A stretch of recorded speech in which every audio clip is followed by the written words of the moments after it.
सारे क्वेश्चन ऊपर लिख दिए मैंने। इनमें पहले दोनों वाले का डिस्कशन हम लोग कर चुके। 36/100 which can also be written as 36/100 can also be written as 0.36। यहाँ पर एक चीज़ समझिएगा भाई सब लोग, एक स्पेशलिटी है। हम किसी भी तरह से अगर देखा जाए तो जैसे हम लोग क्या कहें, रैशनल और इरेशनल नंबर्स, दो तरह के नंबर्स हम लोगों को पता है ना। इसमें आप लोग ये जान लीजिएगा, मैं एक फॉर्मेट बना रहा हूँ, इसको पहले ध्यान से देखिए और समझिए सभी लोग। रैशनल और इरेशनल, परिमेय और अपरिमेय संख्याएं। रैशनल नंबर्स कौन से होंगे? अगर डेसिमल को देखकर हमको ये अंदाज़ा लगाना हो कि ये रैशनल नंबर है या इरेशनल नंबर है, एक बहुत ही सिंपल सा, एक बहुत ही सीधा सा कॉन्सेप्ट ले लीजिए।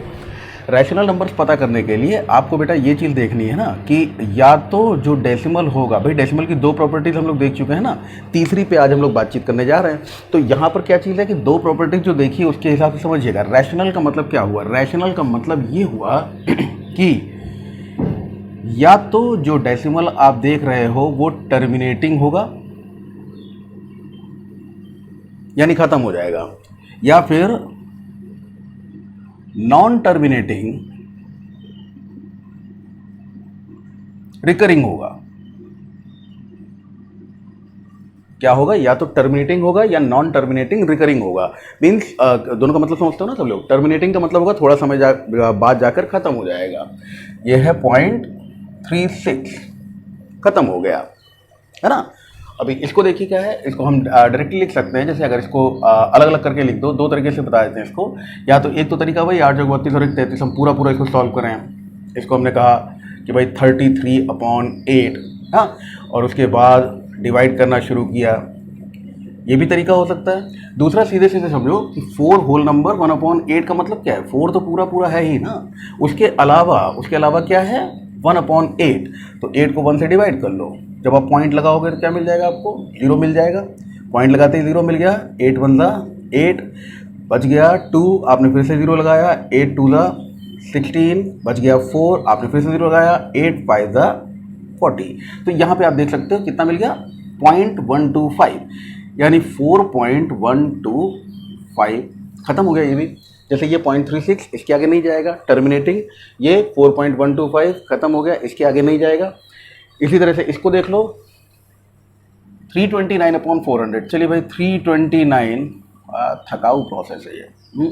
329 को 400 से डिवाइड करना है। करेंगे तो क्या करेंगे आप? यहाँ पर आपने सबसे पहले पॉइंट लगाना है, क्योंकि 329 400 से छोटा है। पॉइंट लगाते ही यहाँ पर 0 बन जाएगा, ठीक है। अब 4 को 8 टाइम्स ले जाएंगे। 4 8 32 मिल गया।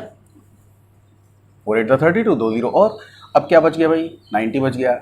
90 बच गया तो 90 भी 400 से छोटा है, आगे 0 लगा लेते हैं। यहाँ जो वैल्यू मिल रही, क्या मिल रही है? 4 2 8, ठीक है। अब कितना बच गया? अभी बच गया 100। फिर 0 लगा लेते हैं। फिर 4 2 8। इस बार कितना बच गया? 200 बच गया। मतलब समझ गया हो गया आप। अब ये 200 बच गया, इसके आगे जगह खत्म हो गई है। चलिए फिर 0 लगा लें तो 4 5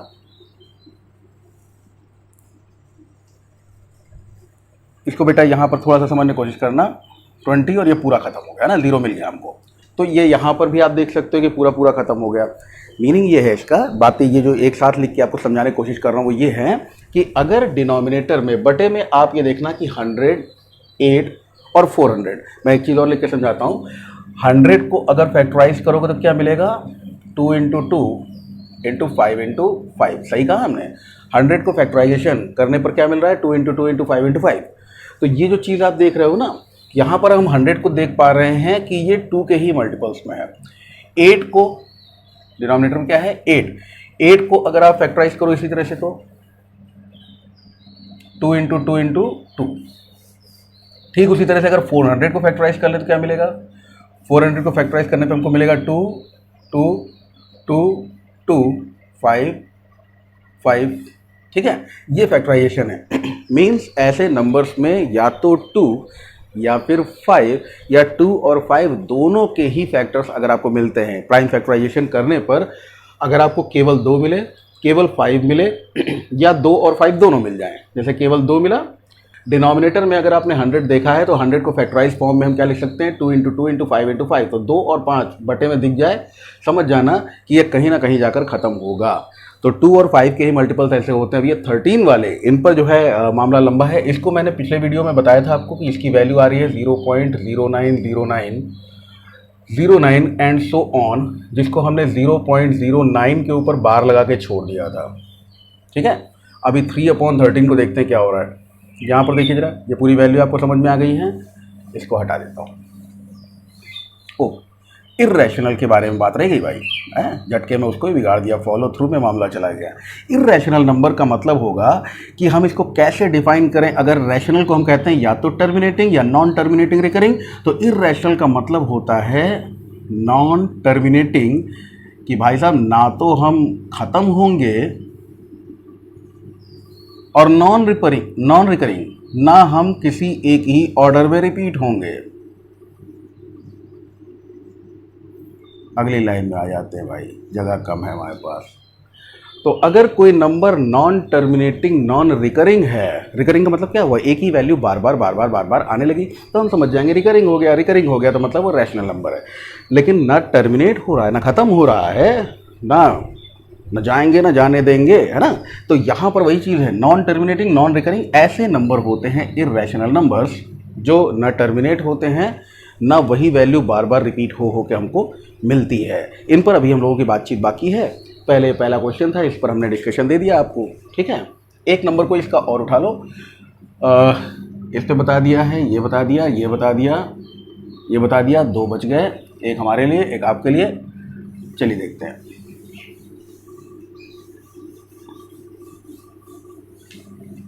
हाँ, तो यहाँ पर हमने देखा कि 3/13 है। 3/13 पे क्या कर सकते हो,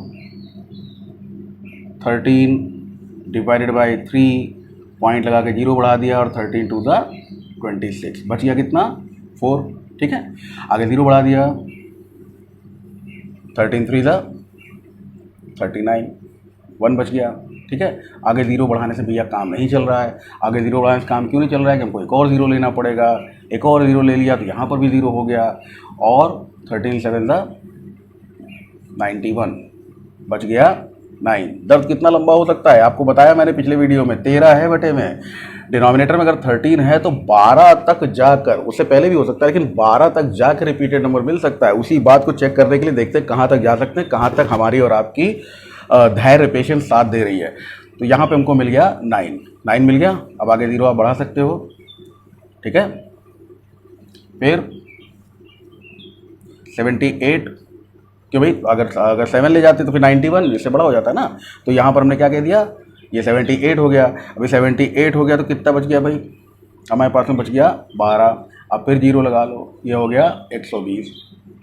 13 9 ज़ा 117, कितना बच गया 3, आगे 0। समझ में आ गया, ये वैल्यू बेटा ये वाली मिल गई। अब 13 दूनी, अरे 3 लिख दिया भाई, 13 दूनी 26। अब कितना बचेगा 4, वही चीज़ रिपीट होने लगी ना। तो 2, 4 बचा, 0 लगाया, 13 3 39, समझ गए सब लोग हैं। तो उसके बाद में कितना बच गया 1, फिर आगे 0 लगाएंगे, काम नहीं चलेगा, फिर आगे 0 बढ़ाएंगे। तो ये कुल मिलाकर देखा होगा आपने कि कहाँ से रिपीट होना शुरू हुआ है, 2 3 0 7 6 9, यहाँ से रिपीट होना शुरू हुआ है। तो इसको हम लिख सकते हैं, क्या लिख सकते हैं, ये किस तरह का नंबर मिल गया हमको, ये नंबर हमको मिल गया नॉन टर्मिनेटिंग, ख़त्म नहीं होगा, रिकरिंग, बार बार आएगा। और इसकी वैल्यू हमें क्या मिली, तो इसकी वैल्यू हमको मिल गई, इसकी वैल्यू हमको क्या मिल गई, इसकी वैल्यू हमको मिल गई 0.23076 अगेन 2, तो रिपीट कर दो के ऊपर बार। ठीक है, उसके बारे में डिस्कशन मैंने बगल में दे दिया था। 2/11, देखो 1/11 की वैल्यू ये है, 2/11 की वैल्यू क्या कोई फॉर्मेट बनाती है, इस बात को मदद कर देगा हमारा अगला क्वेश्चन। अगले क्वेश्चन पे हम जैसे आएंगे वैसे ये बात आपके लिए मदद के रूप में साबित हो जाएगी। ये चीज़ पूरी कहानी समझ में आई। देखिए, ये हमारी किस्मत अच्छी थी कि 6 बार में ही हमको इसका रिकरिंग पार्ट मिल गया, रिपीटिंग नंबर मिल गया। किस्मत खराब होती तो भी 12 धैर्य का साथ अगर देते रहते तो 12 पे आपको मिल जाता है ना। तो 12 ज़्यादा नहीं जाएगा, इस चीज़ को ध्यान रखिएगा। डिनोमिनेटर में अगर 13 है तो मैक्सिमम पार्ट्स कितने होंगे, 12 तक होंगे। पिछले वीडियो में मैंने बता रखा है। चलिए अब हम लोग आगे बढ़ते हैं। कहानी समझ गए सब लोग? अगर है टर्मिनेटिंग तो टर्मिनेटिंग का मतलब हुआ rational, non terminating but repeating but recurring तो आप समझ जाना वो भी है रैशनल। लेकिन अगर नॉन टर्मिनेटिंग नॉन रिकरिंग, ना तो खत्म हो रहा है ना बार बार रिपीट हो रहा है, तो ऐसे नंबर इर्रेशनल नंबर्स होते हैं। खैर अभी इस पे आएंगे, अगला क्वेश्चन ले लेते हैं। नेक्स्ट क्वेश्चन देखिए, बहुत ही सिंपल फॉर्म में, जैसे ये हमने कहा ना 1/11 और 2/11 के साथ में क्या खेल है। नेक्स्ट क्वेश्चन कह रहा है you know that, means we know that 1/7 is equal to 0.142857। ये बात तो हम लोगों को पता थी भाई। अभी पिछली वीडियो में हमने जो चीज़ डिस्कस की थी उसी पे बातचीत हो रही है यहाँ पे। 1/7 की वैल्यू आपको दी हुई है और कितनी दी हुई है, 0.142857 ये वैल्यू दी हुई है। और वो हमसे कह रहा है can you predict what the decimal expansions of 2/7, 3/7, 4/7, 5/7, 6/7 are without actually doing the long division। क्या हम बिना भाग दिए हुए ये बात पता कर सकते हैं कि 2/7 की वैल्यू क्या होगी, 3/7 की वैल्यू क्या होगी, 4/7 की वैल्यू क्या होगी, 5/7 की वैल्यू क्या होगी, एक और ले लेते हैं 6/7 की वैल्यू क्या होगी। यस ऑफ कोर्स हम पता कर सकते हैं। मैं 1-2 एग्जांपल देता हूँ, बाकी आप लोग ट्राई करना। यहाँ पे हम लोग कह सकते हैं 2/7 अगर है तो 2/7 का मतलब बेटा क्या रखते हो आप लोग, बोलो भाई। 2/7 अगर है तो इसको क्या हम लोग 2 × 1/7 लिख सकते हैं? यस ऑफ कोर्स लिख सकते हैं। क्यों? क्योंकि 2 है ये वाला। अगर 2 × 1/7 यानी किसी होल नंबर को किसी ऐसे नंबर से मल्टीप्लाई करना हो जिसको फ्रैक्शनल फॉर्म में दिया हो, तो इसकी वैल्यू क्या आती है? होल नंबर को हम सीधे न्यूमरेटर से मल्टीप्लाई कर देते हैं, डिनोमिनेटर वैसे ही छूट जाता है। 1-2 ना लिखें यहाँ पे, न्यूमरेटर अपॉन डिनोमिनेटर लिख लेते हैं। Whole number into numerator upon denominator, यानी किसी पूर्ण संख्या को अंश और हर वाली संख्या से भिन्न से गुणा करना हो अगर, तो होल नंबर क्या कर दोगे आप, सीधे न्यूमरेटर में मल्टीप्लाई करके नीचे डिनोमिनेटर लिख दोगे। तो ये वैल्यू इस तरह से लिखी जा सकती है। अगर हम इसको ये लिख सकते हैं तो इसको ये लिख सकते हैं, ठीक है। तो ये 2 × 1/7 और 1/7 की वैल्यू भैया ये वाली ले ली जाए, यानी आप ट्वाइस कर दीजिए 0.142857 का, ठीक है। सीधे आपको आपका आंसर मिल जाएगा। तो 2 × 7 = 14, 2 × 7 = 14, 4 ले लिया आपने, 1 मिल गया, 2 × 5 = 10 और 1 11, फिर 1 मिल गया, 2 × 8 = 16 और 1 17, 1 मिल गया, 2 × 3 = 4 और 1 5 मिल गया, फिर 8 मिल गया, फिर 2 मिल गया, फिर आगे पॉइंट हटा के 0 कर दिया। ये बात सबको समझ में आ गई होगी। तो इसको क्या लिख सकते हो, 3 × 1/7, यहाँ 2 की जगह 3 कर देना, 4 × 1/7, 5 × 1/7, है ना। अब आप कहोगे कि सर सब कुछ हम ही कर लेंगे, तो आप क्या कर रहे हो, चलो एक और कर देता हूँ भाई। तो 6 × 1/7 का मतलब क्या हुआ, 6 × 0.142857, ठीक है। तो चलो भैया कर दिया है, नाराज़ ना होना, लेकिन ये कर लेना, इनको प्रैक्टिस में ज़रूर ले आना। एक तो दिया हुआ था, दूसरा हमने कर दिया, लास्ट वाला हमने कर दिया, अब 3 तो आप कर लोगे ना। जैसे आप कह रहे हो सर जी हम सब कुछ कर लेंगे, तो आप क्या करोगे, तो हम भी कह रहे हैं यार सब कुछ हम ही कर देंगे, तो आप क्या करोगे, थोड़ा सा कर लेना। बीच वाले नंबर्स को ड्रॉप कर दिया है, इनको ज़रूर सॉल्व कर लेना। अब देखो क्या हुआ, 6 × 7 = 42, 4 आ गया, 6 × 5 = 30, 6 × 5 = 30, और यहाँ का 4 जो मिला था 30 और 4 = 34, मिल गया 3, 6 × 8 = 48, 48 और 3 हो गया 51, 5 ले लीजिए, 6 दूनी 12, 12 × 5 = 17, 1 ले लीजिए, 6 × 4 = 24 और 1 = 25, 2 ले लीजिए, 6 × 1 = 6, 2 = 8। तो ये 0.857142 ये आपको आंसर मिल जाएगा, ठीक है। ये वैल्यू आप सभी लोगों ने देख ली होगी, ठीक। चलिए अगला क्वेश्चन देखिए क्या है। थर्ड क्वेश्चन में ये लिखा हुआ है कि express the following in the form of P/Q where P, Q are element of Z means integer, है ना। P और Q क्या हैं, इंटीजर्स हैं, और Q जो है वो 0 के बराबर नहीं है। क्यों नहीं है वो हमने डिस्कस कर चुके हैं पिछले वीडियोज़ में। और P और Q ये जो है ये आगे चल के कॉम्पिटिटिव एग्जाम्स का हिस्सा बनेगा, और जो कॉम्पिटिटर्स देख रहे हो उनकी इससे क्वेश्चन से मुलाकात हो चुकी होगी किसी न किसी कॉम्पिटिशन में, है ना। जुगाड़ जो है वो अभी कंपटीशन वाले वीडियोस में मैं बता दूंगा आपको, लेकिन कॉन्सेप्ट क्या है, ट्रेंड क्या है, किस तरह से सोल्यूशन इसका मिलता है, वो सोल्यूशन आपको यहाँ पे मिल रहा है। ठीक है, सारी चीज़ें आप पढ़ने में, पढ़ाने में, सब में मज़ा आ रहा है। क्योंकि शॉर्टकट और ट्रिक अगर चाहिए हुए तो आप कंपटीशन वाले वीडियोस देख लीजिए, और अगर उसका कॉन्सेप्ट समझना हो तो यहाँ पे एकेडमिक वाले वीडियोस भी साथ ही साथ हैं। मेरे लिए पढ़ाने में बड़ा मज़ा आ रहा है, मुझे बहुत अच्छा लग रहा है।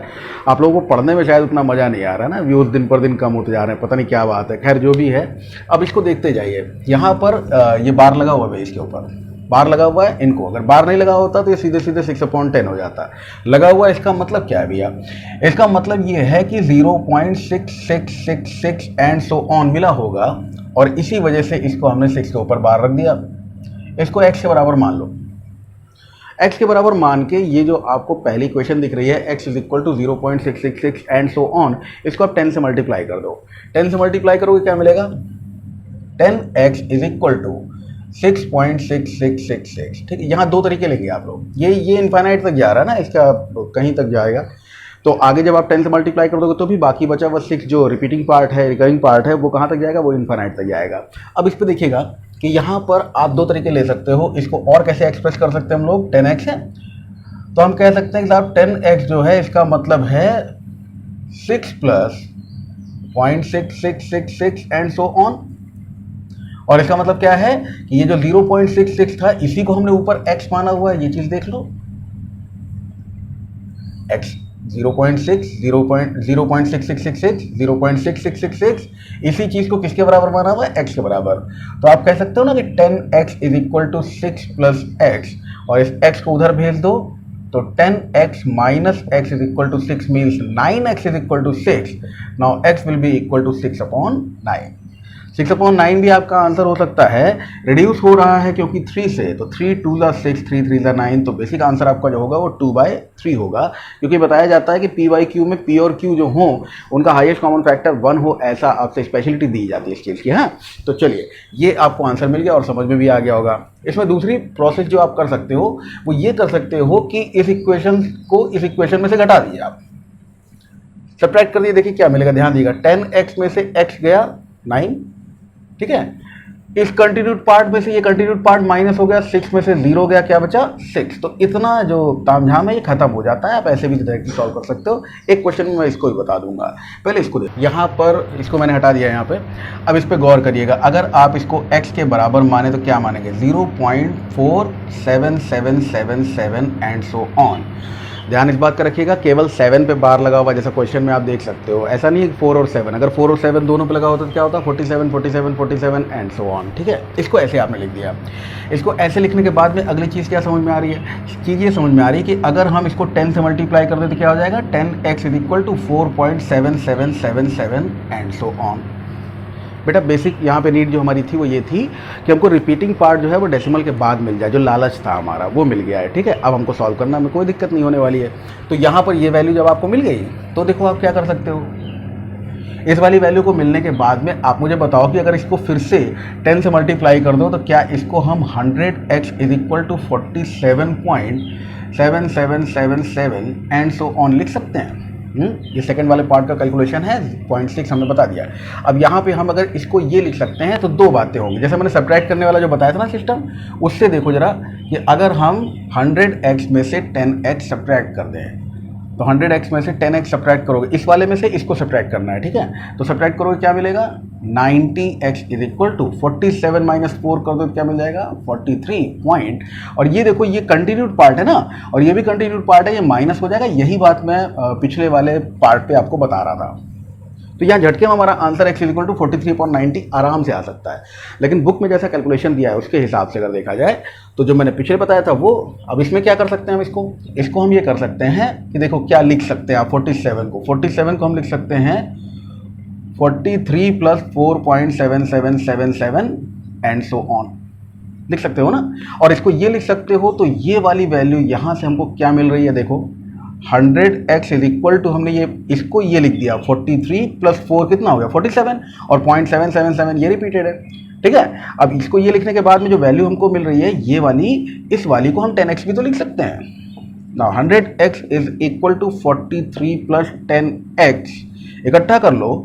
90x will be equal to 43, that means x is equal to 43 divided by 90। बेटा ऐसे करोगे तो कोई गलत नहीं करेगा इसको, ठीक है। और मेरे ख्याल से ज़्यादा आसानी रहेगी अगर आप इसको ऐसे कर लेते हो तो, ठीक है। टीचर से क्लास में कंसर्न कीजिएगा कि मैम क्या इसको, मैम या सर जो भी हो, कि क्या इसको ऐसे भी अटेंड कर सकते हैं। अगर वो कहते हैं यस कर सकते हो तो आप ऐसे जाना।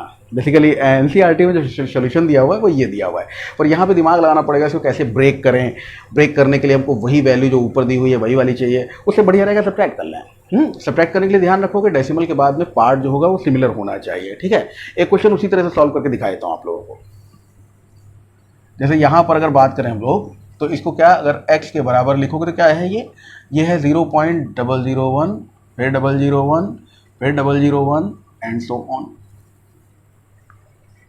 सही है।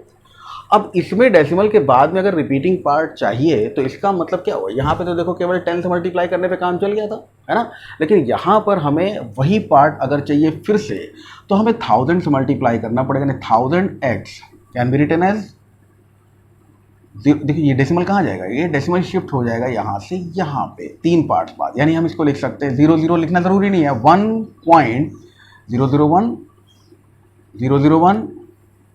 001 and so on up to infinite, लिख सकते हैं ना।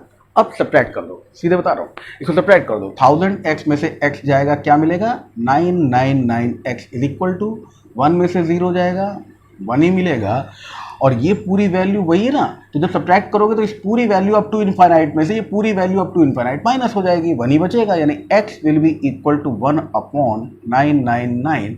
ये आपका आंसर है, और बहुत ज़्यादा इसमें सोचना नहीं पड़ रहा है, ठीक है। तो दोनों तरह से प्रैक्टिस अपनी रखिएगा। जब तक क्लासेस स्टार्ट होंगी तब तक आप इन चीज़ों में पूरी तरह से मजबूत हो चुके होंगे।